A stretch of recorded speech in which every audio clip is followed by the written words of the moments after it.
Everyone, कैसे हैं आप सब लोग। Hope you are doing well. आज मंडे है और आपको तो पता है कि मंडे को हम लिटरेचर करते हैं। तो आज हम डिस्कस करने जा रहे हैं एक बहुत ही छोटी पोएम है बट इसका मीनिंग बहुत ही ज्यादा डीप है। And this is one of the poem which is prescribed in Delhi university BA के स्टूडेंट्स के लिए। And the name of the poem is the lost word. And this particular poem is composed bye Esther Morgan.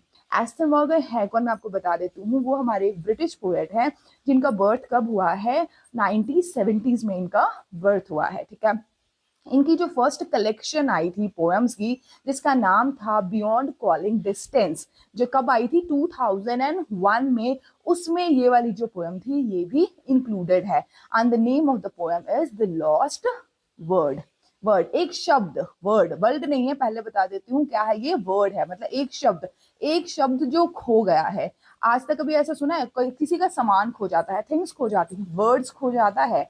Obvious नहीं, आप सबको यही लगता है। लेकिन मैं आपको यहाँ बताना चाहती हूँ कि ये जो पोएम है इसमें एक लेडी के बारे में दिखाया जा रहा है कि किस तरीके से एक जो लेडी होती है, ठीक है, जब आप पैदा होते हो, ठीक है, तो you are under your father, under your brother, ठीक है, आपकी खुद की पर्सनल कोई आइडेंटिटी जो है वो नहीं होती है। ठीक है, जब आपकी शादी हो जाती है तो you are under your husband. And because of that reason कई बार हम कुछ चीजें कहना चाहते हैं लेकिन हम नहीं बोल पाते हैं। यही इस पर्टिकुलर पोएम में जो है वो समझाया गया है कि एक वर्ड है, कौन सा वर्ड होगा वो मैं आपको एंड में बताऊंगी। ठीक है, कि वो जो वर्ड है उस औरत को नहीं मिल रहा, उस लड़की को नहीं मिल रहा है जिसे वो ढूंढ रही है। पहले लाइन टू लाइन एक्सप्लेनेशन देते हैं, फिर आपको मैं बताऊंगी कि इस पर्टिकुलर पोएम में कहना क्या चाहते हैं हमारे poet. I hope it is clear.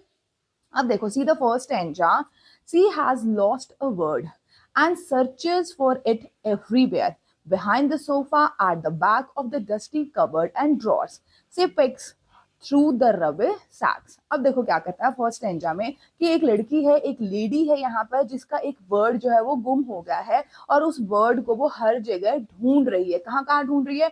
Sofa के पीछे देख रही है, उसके बाद जो कवर्ड्स हैं, ठीक है, ड्रॉर्स हैं, उसमें देख रही है, जो हमेशा से जिसमें क्या है मिट्टी वगैरह है, ठीक है, वहां पर देख रही है। और रविश सैक का मतलब क्या होगा, मतलब यहाँ कूड़ेदान में भी वो देखती जा रही है, but she was not able to find the word. I hope it is clear. देखो, हमारी कोई चीज गुम हो जाती है तो ऐसे होता है ना कि हम हर जगह ढूंढते हैं।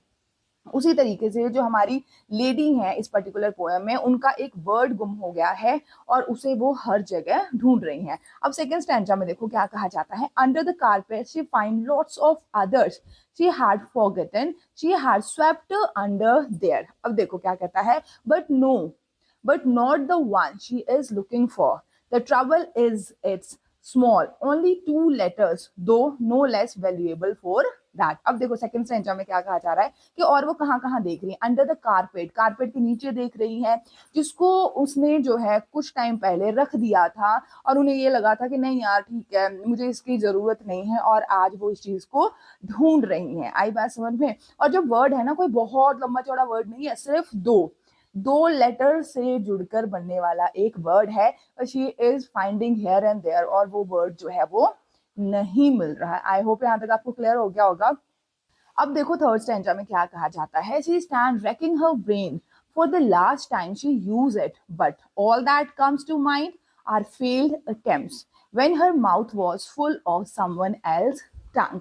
अब देखो हमें क्या कहा जा रहा है in the last stanza, third stanza में, कि वो जो औरत है, ठीक है, जो लेडी है, वो अपने दिमाग पे जोर डाल रहे हैं कि अरे वो वर्ड कौन सा वर्ड था, मैंने कब उस वर्ड को लास्ट यूज किया था, तो मुझे पता लग जाएगा कि मैंने उसे कहाँ रखा। लेकिन उसको फिर याद आता है कि मैंने तो वो वर्ड जो है ना वो कभी यूज ही नहीं किया। जब भी मैं यूज करना चाहती थी तो मैं फेल हो जाती थी, ठीक है ना, मैंने उस वर्ड को कभी भी यूज नहीं किया। क्यों नहीं यूज किया? क्योंकि उसका जो माउथ है ना उसमें किसी और के वर्ड्स हैं। समवन एल्स टंग का मतलब क्या?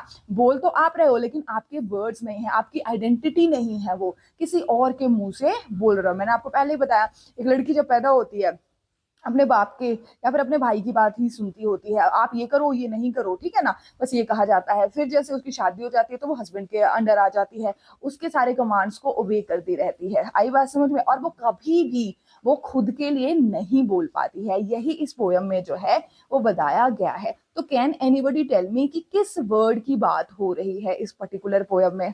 आप बता सकते हो। अगर आपके दिमाग में कुछ भी आया तो कमेंट करना, मैं यहाँ पे बताती हूँ। देखो यहाँ पर जो वर्ड है ना, यहाँ पर जो वर्ड है, जो मैं समझती हूँ और जो मैंने पोएम पढ़ा उससे मैंने रियलाइज करा, एक ही वर्ड है, that is no. What? No. कभी भी लेडी से यही एक्सपेक्ट किया जाता है कि वो नो ना बोले। हमने जो भी कमांड दे दी उसको क्या बोलना चाहिए? यस बोलना चाहिए। जैसे शादी के लिए देखने जाते हो, कहता ना यार ये लड़की तो बिल्कुल गऊ है जी, गाय है। गाय क्यों है? गाय इसलिए है कि भाई सीधी सी बात है, वो कुछ ना बोले। आई बात समझ में? और हमें सिखाया ही ऐसे जाता है कि आप कुछ नहीं बोलो, आप सिर्फ ऑर्डर्स ओबे करो। और आज ये लेडी जो वो वर्ड है नो, आई एम, मैं हूं, नो, मैं ये काम नहीं करूंगी, तो ये वर्ड्स उसकी डिक्शनरी से क्या उसकी जिंदगी से ही खत्म हो गए हैं। क्यों? क्योंकि वो जो भी बोलती है वो किसी और की बात है, उसकी खुद की फीलिंग्स नहीं है। आई होप कि आपको पोएम अच्छे से समझ आ गया होगा। दिल्ली यूनिवर्सिटी में फर्स्ट ईयर ग्रेजुएशन में ये पोएम प्रिस्क्राइब्ड है and this is one of my favourite poem, जहाँ पे लिटरली ये चीज बताई गई है भाई कि नो बोलना जो है हर लड़की का हक है। अगर आप किसी चीज से एग्री नहीं करते हो तो आप अपना पक्ष रख सकते हो, लेकिन आपको पता है हमारी सोसाइटी में क्या होता है, फीमेल्स ना, नो तो बोलना ही नहीं है, जैसे हमने कह दिया वैसे चलते रहो। आई होप कि आपको ये पोएम अच्छी लगी होगी और आपको मेरी एक्सप्लेनेशन जो है कहीं ना कहीं हेल्प करेगी आपके अच्छे मार्क्स के लिए। आई होप कि ये पोएम पढ़ने के बाद स्पेशली लेडीज और जेंट्स जितने भी हैं, बॉयज गर्ल्स, इस चीज को समझना कि हर इंसान की एक पर्सनल आइडेंटिटी होती है, हर इंसान का हक होता है अपने लिए डिसीजन लेना। तो आप उसके लिए डिसीजन मत लो, कहीं ना कहीं आप उसे ऑर्डर्स मत दो। And please girls, start telling no. If you don't like anything, just say no. This is all about the poem. अगर वीडियो अच्छी लगी हो, इन्फॉर्मेटिव लगी हो, तो वीडियो को लाइक कीजिएगा, शेयर करिएगा, और लगे मैम अच्छा पढ़ाती है, मैम से पढ़ना है, तो इस चैनल को सब्सक्राइब करके बगल की जो बेल आइकन है उसको भी प्रेस कर दीजिएगा, ताकि कोई भी अगर हम वीडियो अपलोड करें तो सबसे पहले नोटिफिकेशन आपके पास चली जाए। चलिए मिलती हूँ आपको नेक्स्ट वीडियो में, तब तक के लिए हंसते रहिए, मुस्कुराते रहिए और अपने आसपास के एरिया को साफ सुथरा रखिएगा। Bye bye, take care, have a good day.